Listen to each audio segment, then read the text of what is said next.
Hello, and welcome to Culture Conversations, the podcast where we explore the people side of work. I'm your host, Megan Robinson.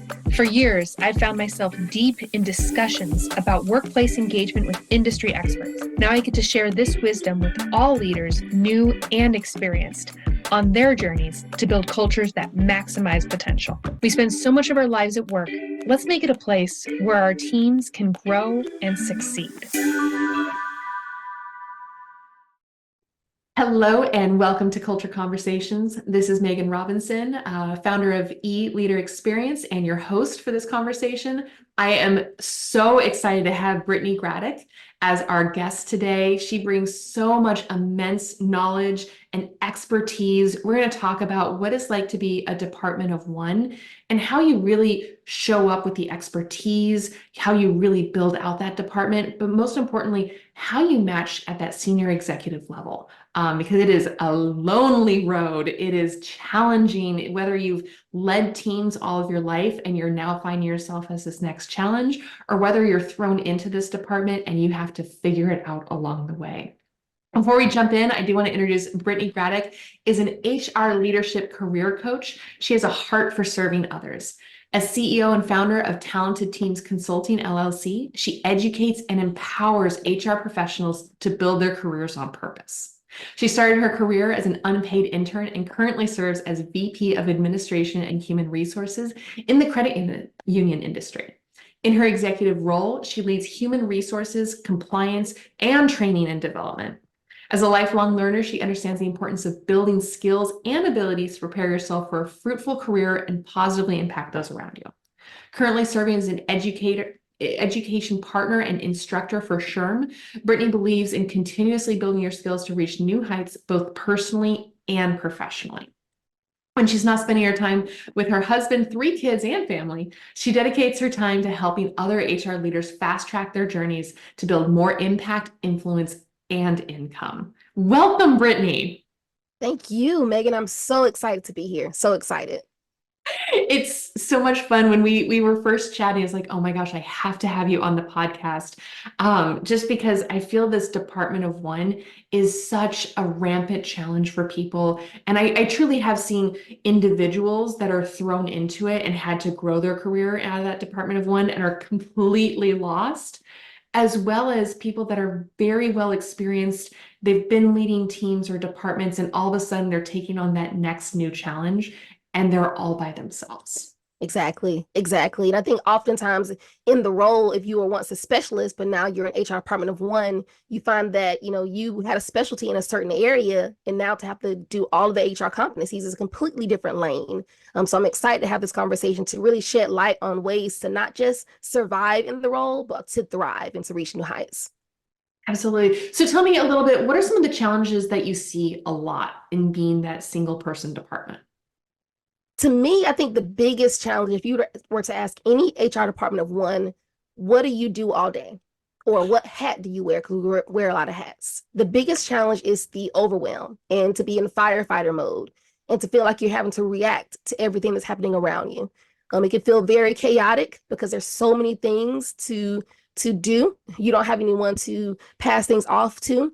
If there's a benefits issue, if there's a new hire coming on board, if there's a payroll issue, if there are 2 managers not getting along, your phone is ringing consistently. So to me, the biggest challenge that you face is the overwhelm and the chaos that you do experience as an HR department of one.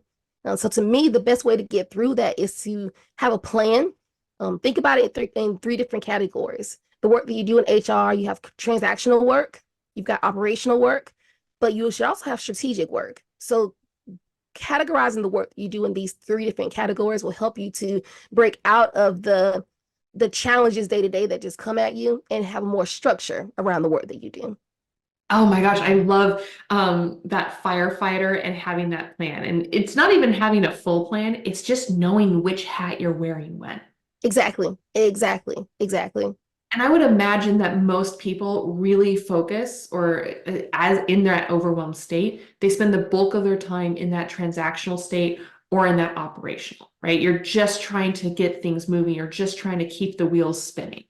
Yes. And in my own experience, what happened with me and what I hear with other clients that I work with as well, oftentimes we stay in that transactional work, the administrative work, and then the operational work, the things we must do, payroll, recruiting. We stay there because it's comfortable. We complain about it. We complain about the time we have to spend there, but it's comfortable for us and we don't leave it.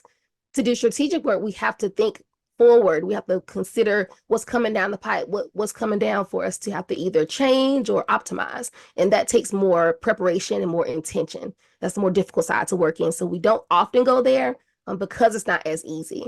So it's, even though we understand that we're often in firefighter mode, we have to accept that and break out of it by working more forward thinking. How do you find time for that? Because I know time's always everyone's excuse, right? Yes, yes. For me, it's all about going back to your plan, but then also looking at how much time are you spending. So whether you're doing a time audit to see like how much of your week are you spending in one particular area. One of the things that I did, I will start to write things down because I got so tired of missing deadlines, things that I should have known about, whether it's a quarterly retirement plan enrollment time or the biannual employee reviews and all the steps that go along with that. So you get tired of missing deadlines. So you have to come up with a plan, and your plan is going to be different than anyone else's. But you need to write down your February will look different than your March, will look different than your November. So having a clear, personalized roadmap for where your department sits is going to help you to understand how you can balance your time. Because in HR, we can't schedule every minute because our work just won't allow for it. Anything happens, certain priorities will require us to drop everything and go and handle that thing. But having a plan to me allows you to know what to get back to once that fire is put out. I love because that transactional stuff, it's never going to go away. You can manage a piece of it, you can prioritize the heck out of it, but you cannot ignore it, especially if Exactly. you're just a department of one. But that operational thing, and I love how you've mapped out that clear plan for operations because it is a strategy in a sense, but it's just knowing what's happening. It's having an understanding of what are you really responsible for? What are you accountable for? What does it look like for you to do your job? And that's just the job outside of the transactional stuff, outside of fighting the fires. If you don't Exactly. have those two things, you're never going to get to the strategic layer. That's exactly right. And for me, operationally, I spent a lot of time in recruiting, even when we only had one or two positions open a month. And when I start to write down in my planner, I would say, okay, so write down everything. I had it broken out by competencies. And I would look back over my weeks and I said, well, Brittany, you're spending a lot of time in recruiting. We've had a position open for weeks. What are you doing? And you find yourself, you can keep yourself busy, whether you're optimizing this, whether you're changing this, whether you're preparing this or making copies for this. But if that's not where the focus should be spent at that time, writing down what you do and tracking it over time helps you to visually see how much time are you spending in different competencies. And that's when I realized I'm comfortable here. I need to break out of this. I need to find ways to either build my knowledge to help me feel more comfortable with benefits, feel more comfortable with payroll, feel more comfortable with workers' comp, or figure out what systems and tools and technology can I use to make that part of my job more easy. I, I'm so excited. So excited we're having this conversation. I had no idea where it was going to go, and it is going in such a beautiful, beautiful direction because there's so many parallels. I'll say, whether you are a department of one in HR, in marketing, in sales, having any of that structure, finance, knowing what those different components are, knowing where your comfortability is and where you need to grow. Time audit, I will say, as someone who's had to track time meticulously, right? No one wants to do the time audit. It's the worst thing. And I have clients push back all the time, like, did you do your time audit? Did you do your time audit? But without having that information, you don't really know. But I love is kind of in that operational piece, you're stripping out, at least what I'm hearing is the recommendation is you strip out those big projects. You strip out those Yes, initiatives. It's what is it really that you need to do in order to operate the department? And that's where you start moving things into the strategic roadmap. You say, great, right? Like and you could look at, Covey or all those, what are your big rocks? What's the sand that's going to fit in between it? How are you mm-hmm. going to prioritize everything? And feeling that you really have a good strategic plan of what you need to do for the company. So you're not just filling it with the busy work of what you're comfortable doing for it. Yes, yes, exactly that. Because I think that it's easy to stay where we're most comfortable. To do the hard things requires a different side of us, and we have to tap into that. How often do you see departments of one that are really just staying in their lane and staying with their comfort zone? And what are some tips you have for getting out of it? I would say often. I would say each HR department of one that I've spoken to completely resonates with the idea of being a firefighter or a magician or all the different hats that we wear. And so I would say most of us, if at one point or another in our career as HR departments of one or departments of one in any area, we find ourselves to do that. So I feel that to break out of it, one thing I like to also make sure you do is to, once you've identified your transactional work, your operational work, even your strategic work, don't work in a silo. Don't work in where you're not going to be visible to your senior leaders, to your CEO, to others around you. The last thing you want to do is to try to work strategically and put these grand plans together that don't align with the business. If you've not talked to anyone about it, to understand how to bring it back to what the business is already focusing on, everything that you're going to do is going to be for nothing. So I would say to break out of it, find ways to either work interdepartmentally with other departments or get alignment from your senior leaders, your senior leadership teams specifically, to see what's on the business plan, where are we going, and find out how can HR support those initiatives. Hey, for me, it's kind of that thinking of that audit standpoint that you started with of, okay, you're doing the time audit, but you're also doing a needs audit in a Exactly. way. And then you're not able to build out a really effective plan until you know what those needs are, until you understand how you connect with them, what's the bigger business vision for it. Particularly if you're starting out in your career and you're growing into it, it's scarier, right? You're even firefighting more, I'm gonna say. When you have more experience, you're like, yeah, I know how to collaborate. I know who I need to reach out to. I know what things should look like. But if you don't know what it should look like to begin with, you're really starting from a blank slate.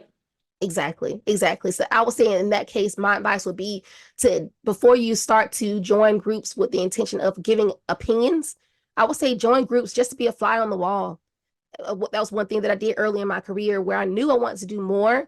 I felt that I could rise to the ranks and do a little bit more in my career beyond HR. But I was like, but I've got to find ways to get into those meetings. I need to see, what are y'all talking about? What's going on in these rooms that I'm not a part of? I want to just sit. I just want to listen. And I was granted that opportunity to do that. And as I hear what the conversations are and I hear what their pain points are, then I can go back to my desk and say, okay, well, I think this could fit. Let me talk to my CEO. Let me talk to my direct supervisor to see what are your thoughts on this? And then me becoming a fly on the wall eventually became to me being a part of the table. And now I'm a senior leader. So again, you have to learn what their issues are before you want to start making opinions and recommendations, because you've got to build that credibility. You have the credibility in your role first. You've got to build the credibility as an organizational leader, and that's different. I love you've really taken those layers off of it. That transactional, like get it together, deal with the firefighting, unless you have some tips for that to manage that effectively, which I'm sure you do. But then layering in that organizational, like having at least a plan of how you're running your department and know what's up so that you're not dropping any balls. Because that's the easiest things for you to lose credibility is when you have some balls that are getting dropped. And then you're understanding the business and you're aligning with the strategic level so that you are just listening first and then putting together the plans and recommendations. Exactly, exactly. And I feel that transactionally and operationally, my best rule of thumb is to make sure you have checklists.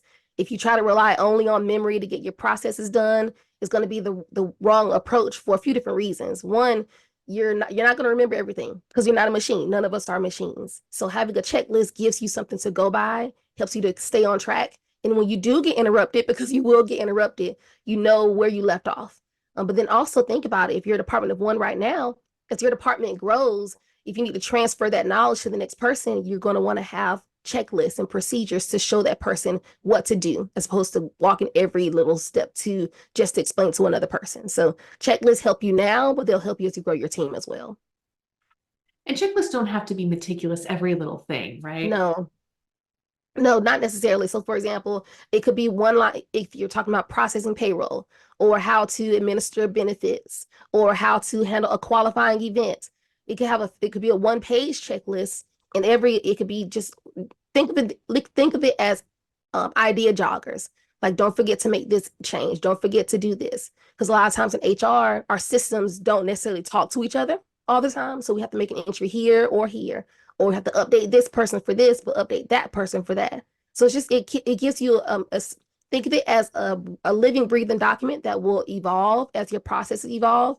But think of it almost like a way to keep a way to make so you don't have to remember everything. I love thinking of checklists, particular procedures or processes is kind of that 80-20 rule. You're familiar with, right? If you Yes. can get 80% of it knocked out, that extra 20% is going to be a-okay. You are going to drive yourself insane trying to get 100% of every single step going in. And there are people out there that love to have the very, very detailed list, and then they're updating it all the time, and it's going to drive the other people who are like, please don't give me a checklist, right? They're just Yeah. they're itching in their skin thinking of having a checklist for everything. Mm-hmm. Yes, but I feel like with when you're working in HR, especially when you're talking about building credibility, one of the things that's helped me is once you've buttoned up your HR work, when they can trust you transactionally and operationally in your role, you've built up that solid credibility because they can trust that if you say something's going to happen, you're going to make sure it happens because you don't drop the ball, or you don't drop the ball as often as maybe other people do. That ability to optimize what you're doing gives you space in your day, but also gives you that capacity to work more strategically and organizationally. So tell me more about that, because that's the real challenge transition, right? Is when you have all of your ducks in the row, when you have that great operations, when you've got the infrastructure kind of mapped out a little bit more, and you've got some stability, I'll say, with it. It's Mhm. still firefighting, it's still insanity. How do you start making that jump to that senior leadership? I would say to find someone in your organization, whether it's your CEO. So oftentimes the HR director or HR, the lead HR person either reports to the CEO or the CFO. But to find someone that can align with you. Think of them almost like a sponsor in a way, where they can help you to understand what the next step in your career should be and how to get to that next level. I'm of the opinion every HR leader should have two mentors, an organizational mentor or industry mentor, and an HR mentor. On the industry side, I believe that it's important that like if you work in healthcare, you need to know someone else who is several steps ahead of you in healthcare that can help you understand not just how to do your job day to day, but what makes sense to the business. How are we attracting and retaining clients and customers? How are we making money? How is our organization staying afloat? What keeps us up at night? What's keeping our leaders up at night? So find someone in your organization that can help you and sponsor you in that way, whether it's helping you to mentor with them or job shadow them, or just an idea to bounce ideas off of with that person. But have someone that's going to be able to advocate for you on your behalf to get closer and closer to those rooms and those tables where these conversations are being had. And I would say, take my advice. Ask to be just a fly on the wall. Don't ask to contribute. Don't ask for a title change, but you want to help expand your breadth of knowledge to help do your job better. So that to me, asking for an opportunity to see what's going on and kind of a peek behind the curtain is a great first step. I love that. I love separating out the role, the needs as well, because you're bringing expertise for both sides. And when you're talking about that senior executive strategic level, you have to have industry expertise. You have to know what's going on in the business as a Mhm. business. Doesn't matter what industry you're. I love the healthcare example too. But really understanding what does that look like. I love getting a mentor with it. I'm always a big fan of your own research as well. Like there's nothing stopping you of saying, hey, I want to learn more about my industry. I want to Yes. talk to more people. I want to go to these events. I want to research or read about it, have the industry articles so you know what's happening as a trends in it. But if you're not able to apply your specific department expertise to it, Mhm. you're going to miss the boat. And Exactly. both of those, because you cannot be an HR expert and not know how it applies to the business. And that's true for any service professional. I do look at HR as a service it is a service. It is. Um, and if you don't have that understanding with it, if you don't know how to make those applications, it's going to get very, very lost very, very quickly because there are nuances with it. You can't have the same tool for every single business, and it does not operate in the same way. Exactly, exactly. One of the So words that came, oh, go ahead. I was going to ask you, what have you seen with others that you've worked with in terms of their HR teams or just their organizations? How often do you see HR aligned at a senior leadership level? It's a mix. I will say, I think the organizations that I like to work with typically do have HR at that senior leadership level. They have that connection point with it. Was it you that we were talking with where if you don't have the senior level of HR reporting directly to the CEO, no, it was, sorry, that might have been a different conversation I was having, but they were saying that if you're going to be in an HR department and look at who the most senior person in HR reports to, if it is Mhm. not the CEO, it is not a good place for you to be in, right? Because that shows that they're excited about HR, that they care about it, that there's some sort of level of visibility. Go ahead. I completely agree that you take it seriously. I've only known our top HR people to always report to the CEO, but there are times where it reports to the CFO, and I think maybe in those instances, maybe the CEO is not as engaged, not for a bad reason or anything like that, but maybe their C suite maybe has more authority. But I agree. When HR reports to the CEO, that's a fantastic sign that the CEO understands the importance of the role and understands that the CEO has to lead from the top in terms of what setting culture and setting precedents and making decisions that are gonna last and make impacts on those that come behind us. 100%. Where I work a lot with leaders is how do they start to rise into those senior level positions? How do they start to find their own voice, find their seat at the table? And how do they start asking for it appropriately? And that's a delicate balance. And I think always for me is setting that intention, being really clear with the expectations around it, and always framing things in a positive way. I do fortunately, unfortunately, look at leadership oftentimes with the same skills as someone in sales. So if you are going to be a leader, you have to sell your ideas, you have to sell the vision, you have to make sure that you're creating that alignment. Really Yes. effective salespeople, that consultative salesperson, they align with the needs of the organization. So if you are in that department of one, you've got to kind of pitch why you need to be in that meeting. Why is it important? What value will come out of it later? Yes, I think it's also being very careful with how you use your influence. Knowing, first of all, that you have influence, but understanding that you can wield it in a very powerful way to benefit not only you, but the organization as well. The word for me, honestly, as you've come on and chatted so much about the process and what it takes to run a department of one, beyond entrepreneurship, because I totally look at the very, very similar parallels between being an entrepreneur and starting that department, is discipline. Yes. Yes. You must be this there's because there's no one to look over your shoulder to say, did you do this? Did you do this? You have to hold yourself accountable, which means you also have to reward yourself.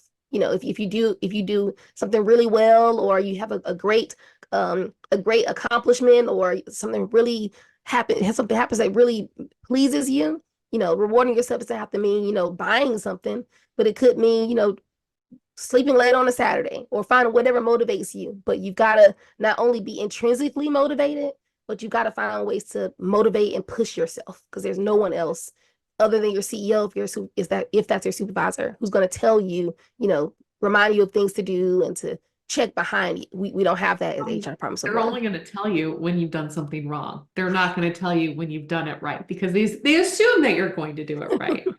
Oh my gosh. So Exactly. I know I will say firsthand, it is so important to have someone in your corner, to have that sounding board, to have those resources that you're arming yourself with. So if you are in a department of one, if you are on that journey and you are looking for someone to guide you along the way and to be there for you, I highly recommend that you reach out to Bryttani.